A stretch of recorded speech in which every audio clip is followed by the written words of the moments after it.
Така, ето го пакетчето от AliExpress. Пристигна. Ето му. И точно сега ли намери тази аларма да се включи. DHL. Така. Ето.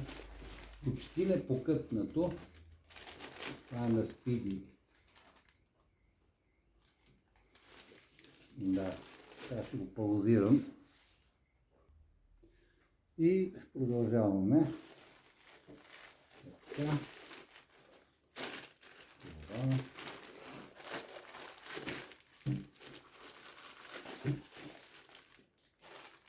Да, още линии.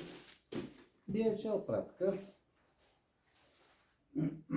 Има една ножица да вземем.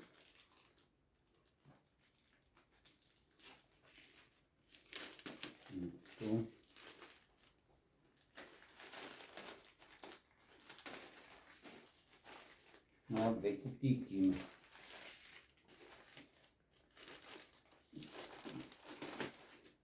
Така.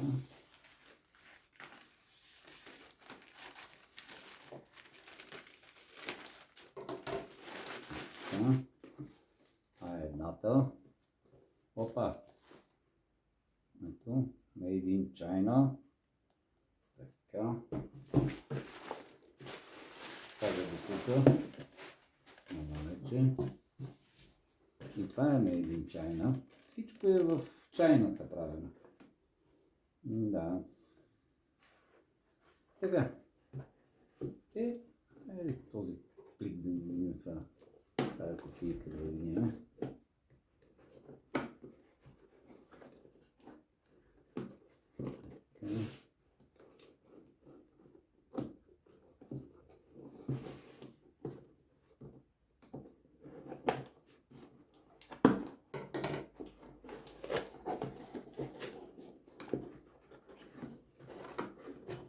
Ой, отстрани. Добре, отстрани.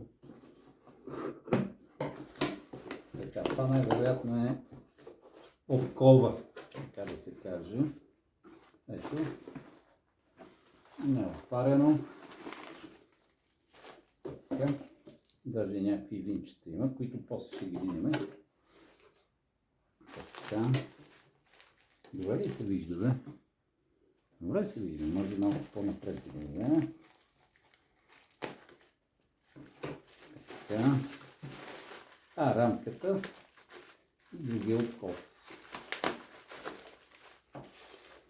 Добре. Иска да го режеме. Ще режеме, да не срежеме само някой кабел. Така. Пликче, празна. Слагам него тук на страна. Така. Рамка. Ще видим после какво представлява. Така. Това са кабеляците, които най-вероятно ще трябва да се използват за включване на апаратурата към кабелите на колата. Това, доколкото си спомням, пичета на страна. Да.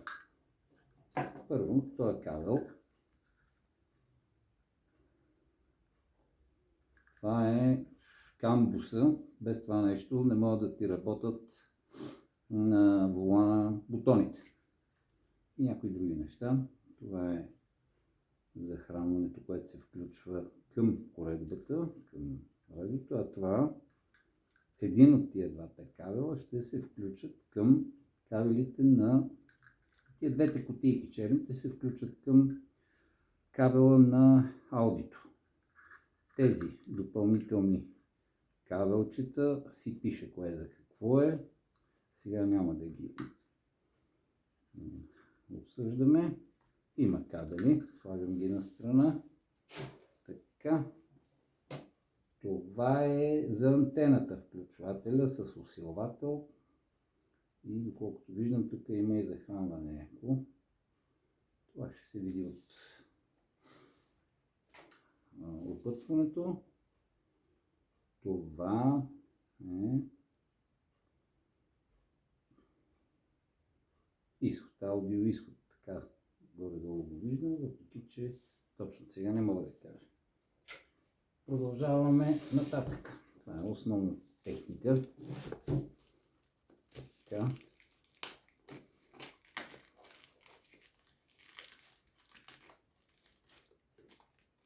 Тук снимал го, с залепено е навсякъде, не е отваряно въобще.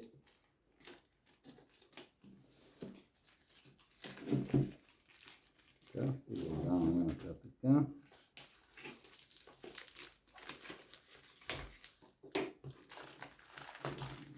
Радио. Smart Car радио. Добре. Щом е смарт,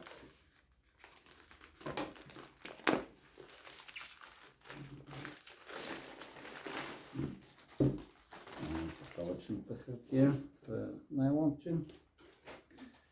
Така, QS 9006, Made in China.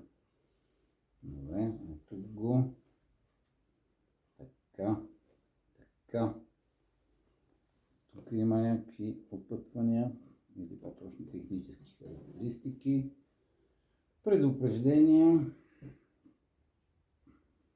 Тук. Варгаме.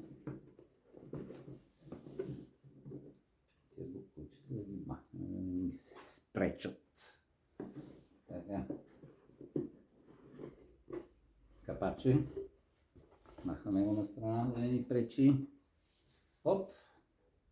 Опътване. Snapdragon. 8 ядрен, 2 ГГц. Много яко. Това е опътването. Кое как се включва. Много сериозно. И не е на китайски най-важното. Ще видите ли как ще научите китайски в скоро време. Така, повече да се види. Така. От другата страна е празно, може да си водите бележки някакви. Така. Самото опътване, което за жал го няма на български, но го има. На китайски, на английски, на японски, на испански, на немски, на руски, на френски, на италиански и така нататък. Обаче на уебсайт. На този уебсайт може да се намерят допълнително в PDF формат. Има всичко. Не знам колко е всичко, но сериозно опътване. Така да застана няма да го разлиствам цялото. Ето, даже колата е същата, като на Камелия. Така, на страна. Това се казва сериозно пакетиране. Мехичко, на страна.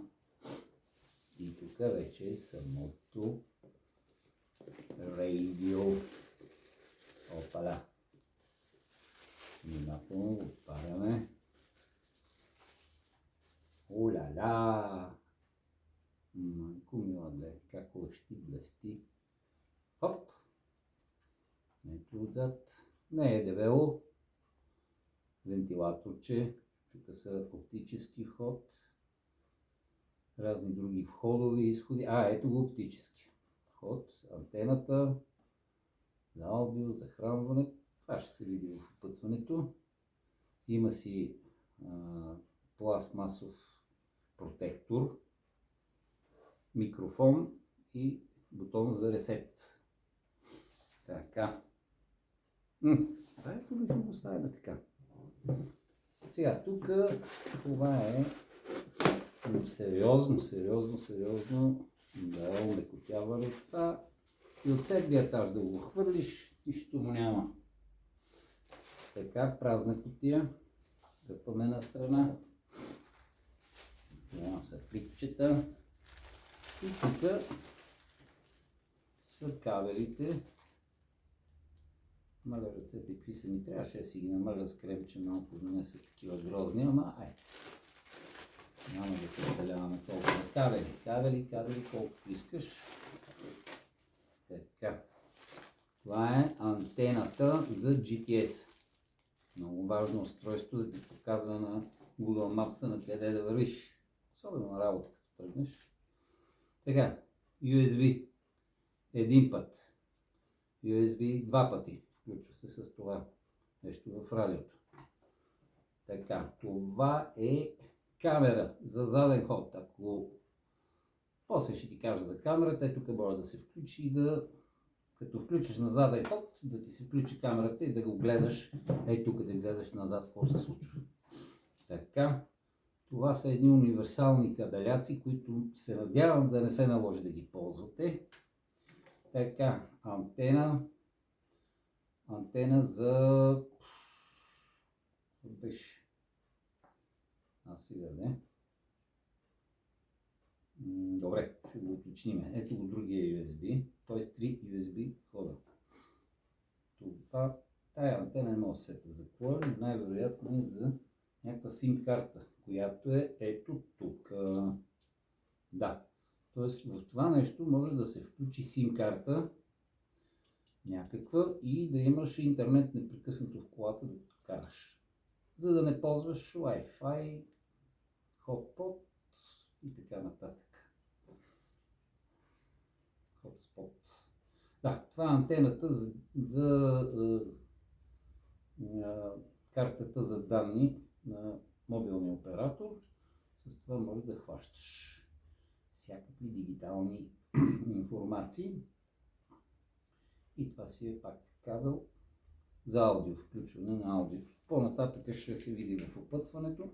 В общи линии това е, ето, поглеждам ги нещата. И тук един винчето има. Антена. Така, USB 1, 2 и 3. Да ги изкарам така да се виждат. Да не си кажеш, че минавам USB-цата. Така, камера, много важно. Ще говорим за това. Това е кабел, че най-вероятно няма да ти трябва. И другите кабели, основните кабели, които ги дръпнах и малко. Да, е това за включването. Това ти е CAN буса, което за аудито е специално за аудито. Това нещо има и настройки. За антената, оригиналната антена. И това е за RCR. Това е за да сложиш на задните седалки да гледат какво става на екрана. Или някакво филмче да пуснеш на дечицата отзад. Мисля, че за това беше. Ще се види в опътването.